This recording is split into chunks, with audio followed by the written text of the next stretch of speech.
அனைவருக்கும் வணக்கம். நாங்கள் புருனே நாட்டில் இருக்கோம். புருனே நாட்டில் விநாயகர் சதுர்த்தி எப்படி செலிப்ரேட் பண்ணணும்னு சொல்லிட்டு பார்க்கலாம் வாங்க. நான் ஈவினிங் 6 மேலே தான் வந்து பார்த்தீங்கன்னா பூஜை பண்ணலான்னு பிளான் பண்ணியிருந்தேன். அம்மா ஹஸ்பண்ட் வந்து ஆஃபீஸ் போயிட்டு வந்ததுக்கப்புறம் பண்ணிக்கலாம் அப்படின்ட்டு.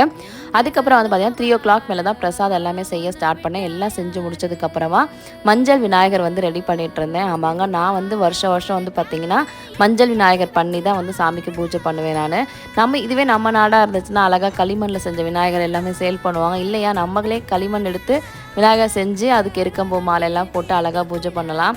பட் வெளிநாடுன்னு வந்துட்டோன்னா இதெல்லாம் எதிர்பார்க்க முடியாதுல்ல. ஸோ அதனால் மஞ்சள் விநாயகர் பண்ணி அதை வந்து பார்த்திங்கன்னா அந்த விநாயகரை அன்னைக்கு இல்லைன்னா 3 நாள் வந்து பார்த்திங்கன்னா தண்ணியில் கரைச்சி அந்த தண்ணியை வந்து செடிக்கு ஊற்றிடுவேன். நான் அப்படி தான் எப்போவுமே பண்ணுவேன்.